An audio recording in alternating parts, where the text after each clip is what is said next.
Hello everyone, again, welcome back. We're going to be doing another chapter of Clive Cussler's Pacific Vortex.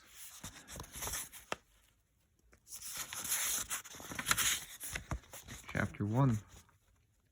Among the crowded beaches in the state of Hawaii, it is still possible to discover a stretch of sand that offers a degree of solitude.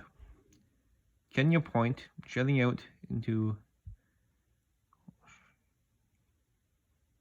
the Kayati Channel, like a boxer's left jab, is one of the few unadvertised spots where one can relax and enjoy an empty shore. It is a beautiful beach, but is also deceptive. Too often its shores are whipped by ripped currents, extremely dangerous to all but the most wary swimmers. Each year, as if predesignated by a morbid schedule, an unidentified bather, intrigued by the lonely sand strand in the gentle surf, enters the water and within minutes is swept out to sea. On this beach, a 6-foot 3-inch deeply suntanned man, clad in brief white bathing trunks, lay stretched on a bamboo beach mat. The hairy barrel chest that rose slightly with each intake of air bore specks of sweat that rolled downwards in snail-like trails and mingled with the sand. The arm that passed over the eyes, shielding them from the strong rays of the tropical sun, was muscular but without the exaggerated bulges generally associated with iron pumpers. The hair was black and thick and shaggy, and it fell halfway down the forehead that merged into a hard-feathered but friendly face. Dirk Pitt stirred from a semi-sleep, and raising himself up on his elbows, stared from deep green, glistening eyes at the sea. Pitt was not a casual sun worshipper. To him, the beach was a living, moving thing, changing shape and personality under the constant onslaught of the wind and waves. He studied the swells as they rolled in from their storm-rocked birthplace thousands of miles at sea, rising and increasing their velocity when their troughs felt the shallow bottom. Changing from swell to breaker, they rose higher and higher. 8 feet, Pitt judged. From throw up the I have no idea how to say some of these words. Sorry. To crest before they toppled and broke, piling themselves into a thundering mass of foam and spray. Then they died in small, swirling eddies at the tide line. Suddenly, Pitt's eyes were attracted by a flash of color beyond the breakers. About 300 feet from the shoreline, it was gone in an instant, lost behind a wave crest. Pitt kept gazing, with intent and curiosity at the spot where the color was last visible.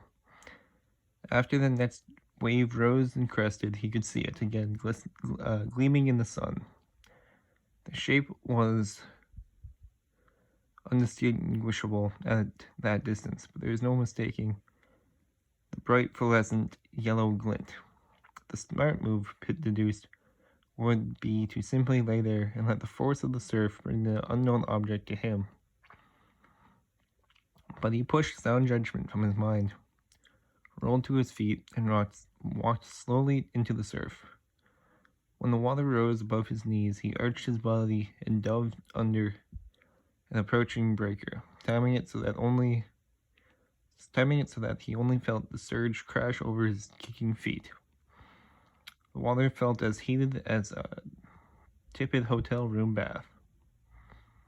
The temperature was somewhere between 75 and 78 degrees. As soon as his head cleared the surface, he began to stroke through the swirling foam, swimming easily, allowing the force of the current to carry him into deeper water. After several minutes, he stopped and treaded water, searching for a hint of yellow. He spotted it 20 yards to his left. He kept his eyes keyed on the strange beats of floatism as he narrowed the gap, only losing sight of it momentarily when it dropped in the advancing troughs. Sensing that the current was pulling him too far to his right, he compensated his angle and slowly increased his strokes to avoid the dangerous threat of exhaustion. Then he reached out and his fingers touched a slick cylindrical surface about 2 feet long and 8 inches wide, and weighing less than 6 pounds. Encasing the object was a yellow waterproof plastic material with U.S. Navy printed in block letters on both ends.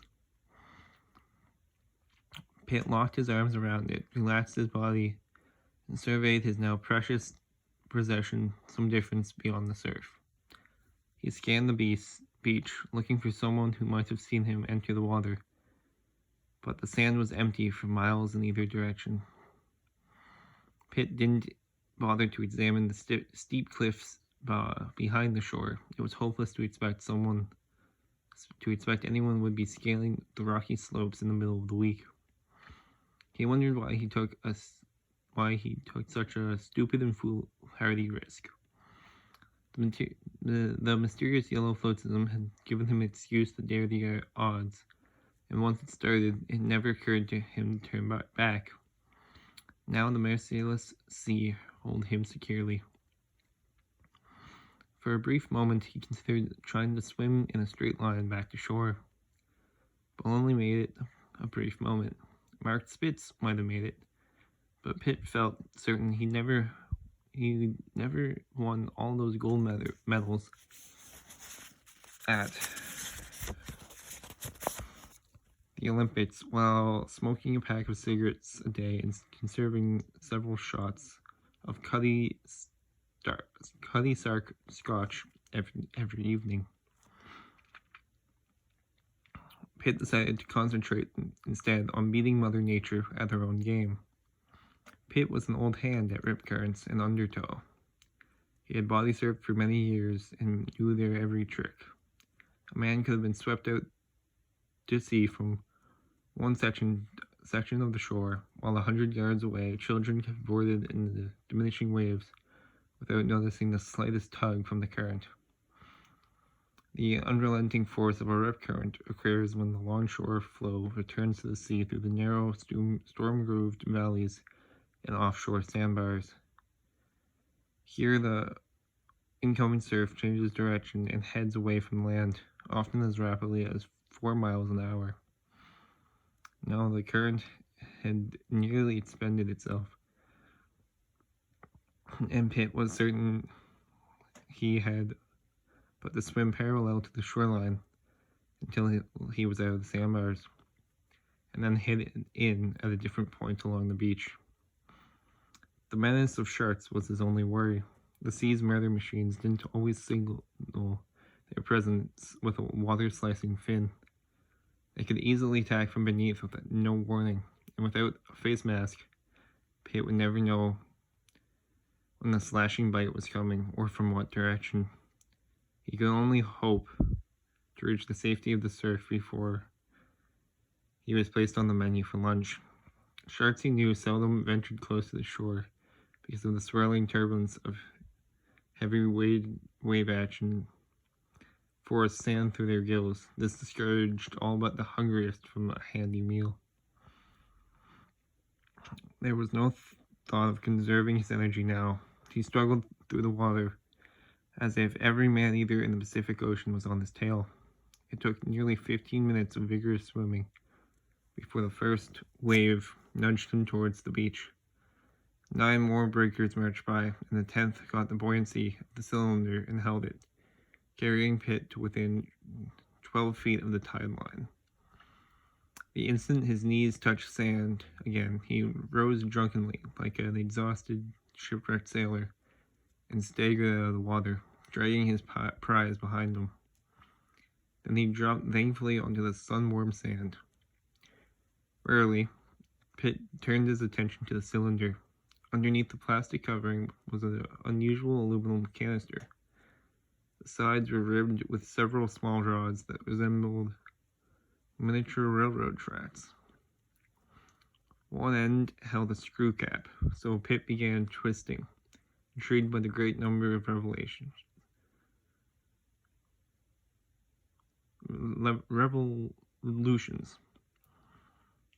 before it finally dropped off in his hand. Inside was a tight roll of several papers, nothing else.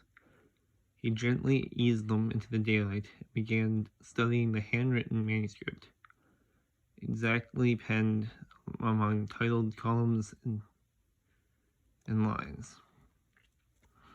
As he read over the pages, an ice-chill hand touched his skin, and in spite of the 90-degree heat, goosebumps broke out over his body.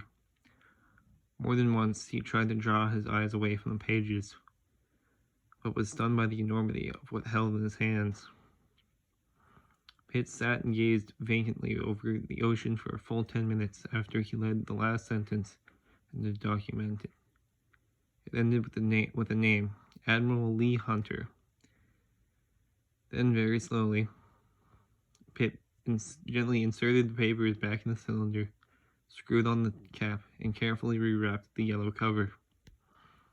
An eerie, unearthly blanket of silence had fallen over Kenya Point. As the breakers rolled in, their roar somehow seemed muted. He stood up, brushed the sand off from his wet body, packed the cylinder under his arm, and began jogging up the beach. When he reached his mat, he quickly rounded around the object in his hand, and he hurried up the pathway leading to the road alongside the beach. The bright red AC Ford Cobra sat forlornly on the road. Pitt wasted no time. He threw his cargo in the passenger seat and moved rapidly behind the steering wheel, his hand fumbling with the ignition key. He swung onto Highway 99, passing through... why is all these words so stupidly difficult? Hawaii, you have very fucking challenging places, holy shit. Waielu? I'm gonna fucking hope that's how you say it. And heading up the long grade that ran next to the stream.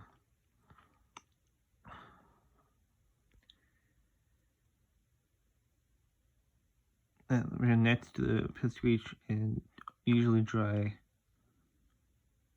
Alright, I'm not even gonna attempt that one fucking stream.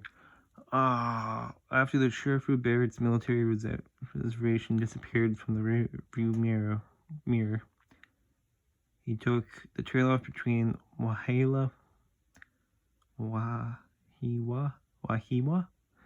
and headed at high speed towards Pearl City, completely ignoring the threat of wandering state highway patrolmen. The Kula Range rose on his left, with their peaks buried beneath the perpetual dark rolling rain clouds. Alongside of them were the neat green pineapple fields, spread in vivid contrast against the rich red volcanic soil. Pitt met a sudden rainstorm and automatically turned on the wipers. The last main gate at Pearl Harbor came into view. Pitt slowed the car as the uniformed guard came out of the office. Pitt pulled out his driver's license and identification papers from his wallet and signed the visitor's logbook. The young Marine simply saluted and waved Pitt through. Pitt then asked the guard for directions to Admiral Hunter's headquarters. The Marine pulled a pad and pencil from his breast pocket and politely drew a map, which he handed to Pitt. He saluted once more. Pitt pulled up and stopped in front of an inconspicuous concrete building near the dock area. He would have passed it but for a small, neatly stenciled sign that read, Headquarters 101st Salvage Fleet. He turned off the ignition, picked up the damp package, and left the car, passing through the entrance. Pitt mentally wished he had had the foresight to carry a sports shirt and a pair of slacks with him to the beach. He stepped to the decks where seamen in the Navy summer white uniform mechanically punched a typewriter. On the side on the left, the sign on the desk read Seaman G. Yeager. Excuse me, Pitt murmured self-consciously. I'd like to see Admiral Hunter. The typist looked up casually, then his eyes almost burst from their sockets. My God, buddy, are you off your gourd? What are you trying to pull coming in here wearing nothing but a bathing suit? If the old man catches you, you're dead. Now beat it quick, or you'll wind up in the brig. I know I'm not dressed for an afternoon social, Pitt spoke quietly and pleasantly, but it's damned urgent that I see the Admiral. The seaman rose from the desk, his face turning red. Stop clowning around, he said loudly. Either you go back to your quarters and sleep it off, or I'll call the shore patrol. Then call them, Pitt's voice was suddenly sharp. Look, buddy, the seaman's tone became one of controlled irritation. Do yourself a favor. Go back to your ship and make a formal request to see the Admiral through the chain of command. That won't be necessary, Yeager. The voice behind them carried the finesse of a bulldozer scraping a cement highway. Finesse? Pitt turned and found himself locking eyes with a tall, wizened man standing stiffly in the inner office doorway. He was dressed in white from collar to shoes and trimmed in gold braid beginning at the arms and working up to the rank boards on the shoulders. Their hair was bushy and white, very neatly matching the tired, cadaverous face beneath. Only the eyes seemed alive, and they glared curiously at the canister in Pitt's hand. I'm Admiral Hunter, and I'll give you just 5 minutes, big boy. So you better make it worth my while. And bring that object with you, he said, pointing at the canister. Yes, sir, was all Pitt could reply. Hunter had already spun and was striding to his office. Pitt followed, and if he wasn't embarrassed before he stepped into the Admiral's office, there was no doubt of his discomfort now that he was inside. There were 3 other naval officers beside Hunter seated around the ancient, immaculately polished conference table. Their faces registered astonishment at the sight of Pitt standing half naked with a strange-looking package under one arm. Hunter routinely made the introductions, but Pitt wasn't fooled by the phony courtesy. The Admiral was trying to frighten him with rank, while studying Pitt's eyes for a reaction. Pitt learned that the tall, blonde lieutenant commander was John Kennedy. With the John Kennedy face was Paul Boland, 101st Fleet's executive officer. The heavyset captain, who was perspiring profusely, possessed the odd name of Earl Senada. Last names are weird. And names are weird. Hawaii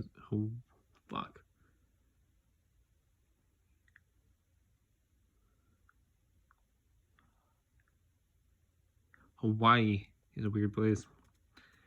With weird names for places. Still a beautiful location.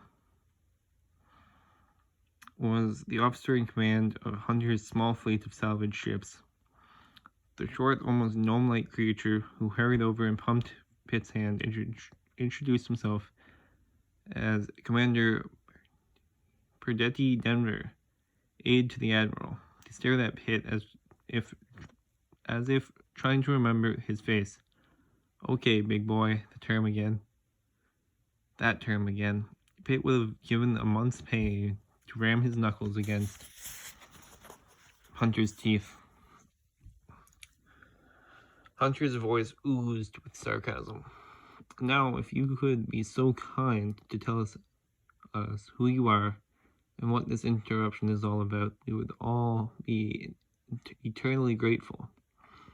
You're pretty rude for someone anxious to know why I'm carrying this canister, Pitt answered, settling his long body comfortably in a vacant chair, waiting for a reaction. Seneda glared across the table, his face twisted in a clouded mask of malevolence. You scum! How dare you come in here and insult an officer? The man's insane, snapped Boland. He leaned toward Pitt, his expression cold and taunt. He added, You stupid bastard. Do you know who you're talking to? Since we've all been introduced, Pitt said casually, the answer is a qualified yes. Seneda's sweaty fist slammed the table. The Shore Patrol. By God, I'll have Jaeger call the Shore Patrol and throw him in the brig. Hunter struck a light to a long cigarette, flipped the match at an ashtray, missing it by 6 inches, and stared at Pitt thoughtfully. You leave me no choice, big boy. He turned to Boland, Commander. Ask Seaman Jaeger.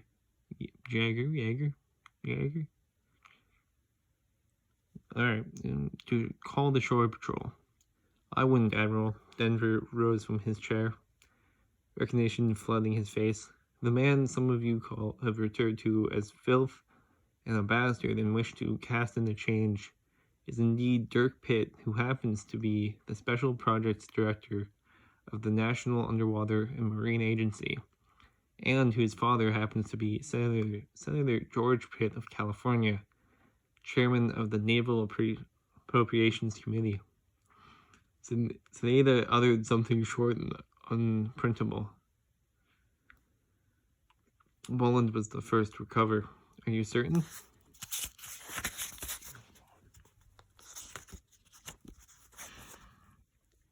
Yes, Paul, quite certain. He moved around the table and faced Pitt. I saw him several years ago with his father at a NUMA conference. He's also a friend of my cousin, who's also in NUMA. Commander Rudy Gunn. Pitt grinned happily.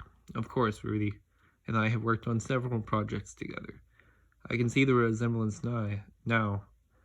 The only noticeable difference is that Rudy peers through horn-rimmed glasses. We used to call him Beaver Eyes, Denver laughed, when we were kids. I'll throw that at him the next time I see him, Pitt said, smiling. I hope you won't take offense to what we said, stuttered Boland. Pitt tossed Boland his best cynical glare and simply said, No. I'm gonna just be right back, don't worry.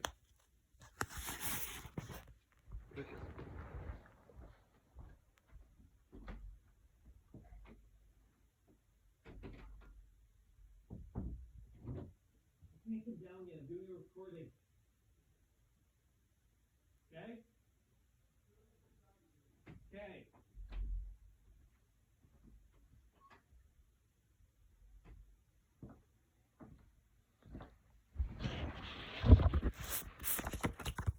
Sorry about that, everyone. Man can't get fucking 30 minutes to himself to do shit in this house.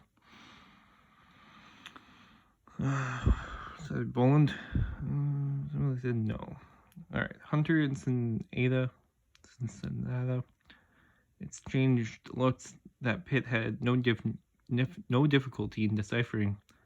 If they had tried to ignore their uneasiness at having the son of a United States senator sitting in their midst, They failed badly at concealing it. Okay, Mr. Pitt, it's your recorder. We assume you're here because of the canister. Would you explain how you got it? I'm only an errand boy, Pitt said quietly. I discovered this while sunbathing on the beach this afternoon. It belongs to you. Well, well, Hunter said heavily. I'm honored. Why me? Pitt looked at the three men speculatively and set the cylinder, still covered with the bamboo beach mat, on the table. Inside, you'll find some papers. One has your name on it. There wasn't a flicker of curiosity in Hunter's expression. Where did you find this thing? Near the tip of Kenya Point.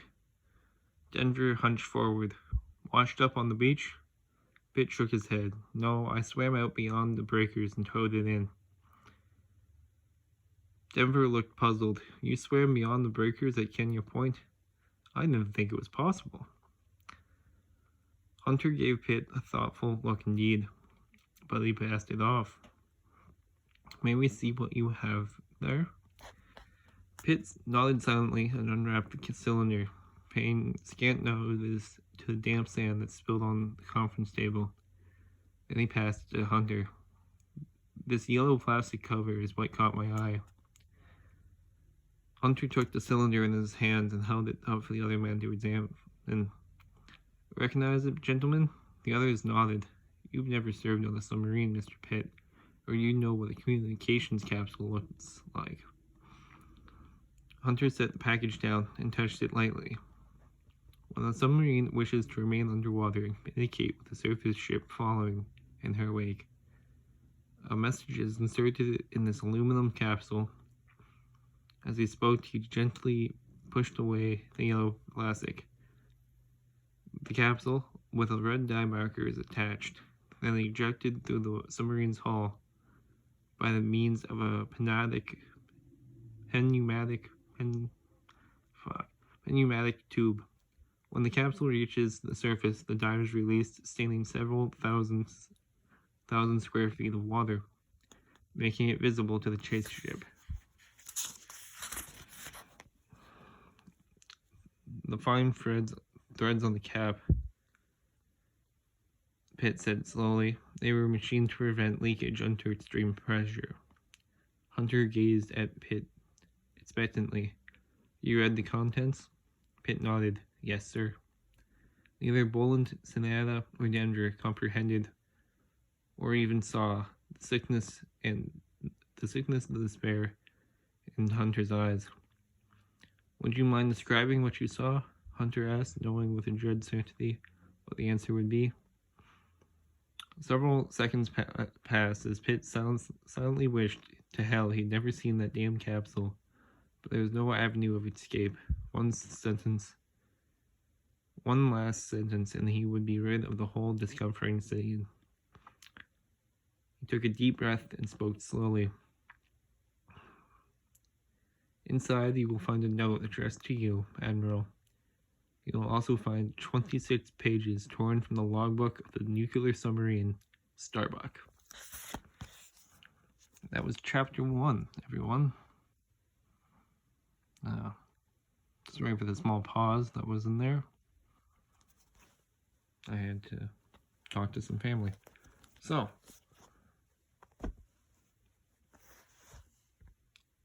thank you for watching. Have a fantastic day, night, whenever you listen to this. And do the YouTube stuff. Like, follow, subscribe, whatever the fuck it's called. And I'll catch you later.